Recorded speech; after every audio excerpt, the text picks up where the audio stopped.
So we've had these Deontay Wilder fanatics claiming that Anthony Joshua plans to vacate the WBO belt should he beat Andy Ruiz in the rematch in order to avoid Deontay Wilder. I mean, how on earth does that work? For one, Wilder is not mandatory for the WBO. Wilder's got the WBC belt.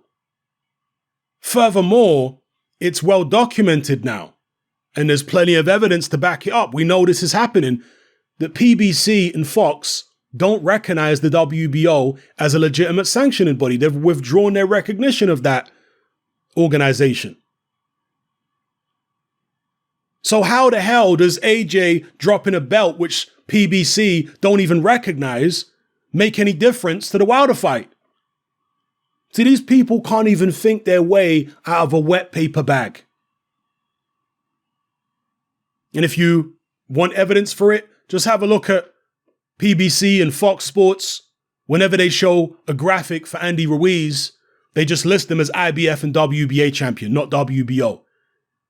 Whenever they're doing a graphic for the current welterweight champions, they don't list Terence Crawford. They've withdrawn their recognition of the WBO. So it should make no difference at all if AJ drops the WBO belt, should he get through the Ruiz rematch, which is no foregone conclusion. He may lose it, all right? In fact, and you very often find this when it comes to these Wilder fanatics, the opposite of what they're saying is maybe closer to the truth. What do I mean by this? Well, the fact that PBC and Fox are withdrawing their recognition of the WBO, that means that Wilder or Ruiz can say that they're undisputed without having to face the mandatory challenger associated with the WBO, which is Oleksandr Usyk. Now, I'm not saying they have this in mind, but it's certainly more plausible and more credible to suggest that PBC are withdrawing their recognition of the WBO to protect Wilder and maybe even Ruiz from Usyk. That's a more credible thing to say than to say, or AJ plans to drop the WBO to avoid Wilder.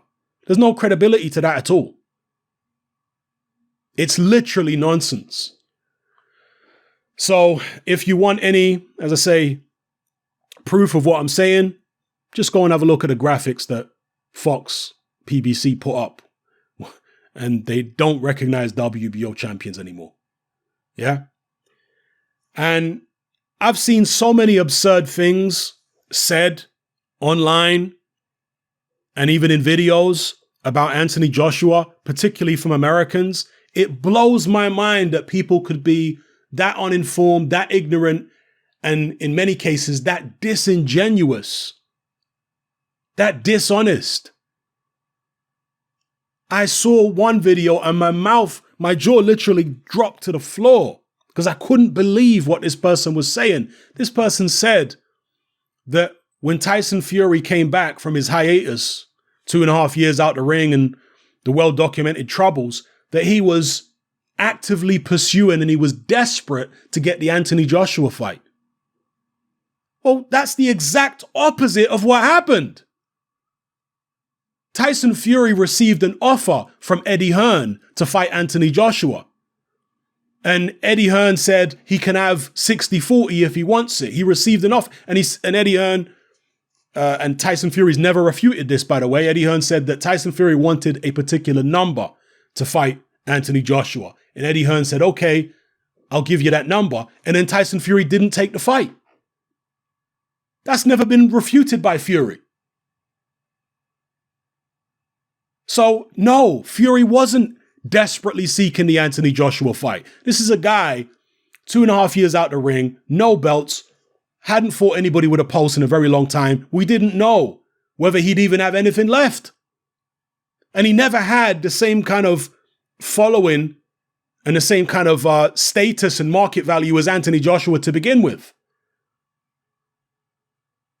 But yet he was still, offered the money that he apparently wanted, turned it down, decided to go and fight Deontay Wilder instead. But people are peddling a false narrative on this. It's incredible that people believe the opposite of the truth and speak it out their mouths as if it's gospel. People have been so brainwashed by the PBC propaganda machine, it's frightening.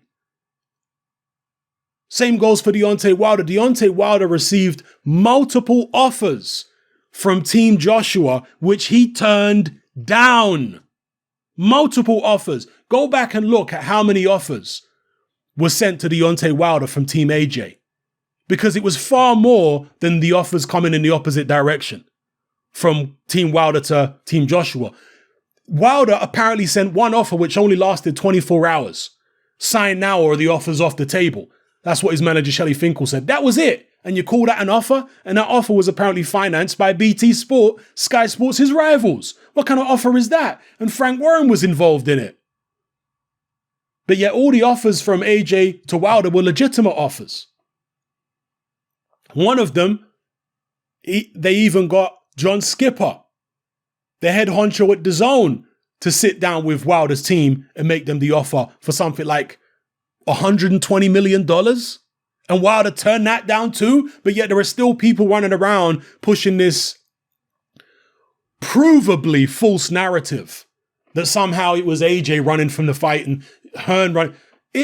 People are just believing lies. It's incredible to me. Again, you can't just chalk it all up to ignorance because some people are not as up to date and don't go as in depth on all the boxing stories as, some of us do. No, you can't just put it down to that. A lot of it is people being willfully ignorant because they want to believe Deontay Wilder's side of the story. Yeah, they want to believe it. It's not that they've looked at it objectively. No, they've made their mind up before they've even looked at the information. And therefore, they're going to spin all the information in order to suit their agenda. That's what they do.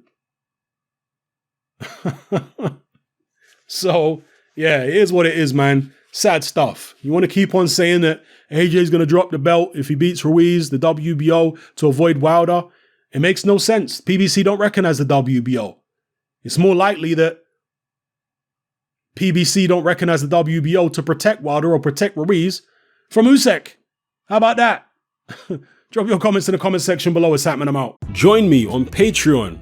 I upload a minimum of 2 podcasts every single week, covering a wide variety of controversial topics, as well as live stream Q&A sessions. Take a look on screen right now at some of the podcasts I've produced so far. For just $3 a month, the equivalent of about £2 a month, you get access to all my new podcasts and my entire back catalogue of past podcasts, including my popular Confessions of a Nightclub Bouncer series. You can listen on your computer or on your smartphone or tablet by downloading the Patreon app from the Google Play Store or the App Store for free. The Patreon app also allows you to download each podcast in MP3.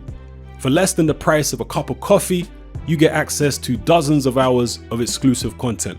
It's easy to sign up, there's no contract, and you can cancel at any time. So come and join our community of free and critical thinkers by signing up with me here on Patreon today.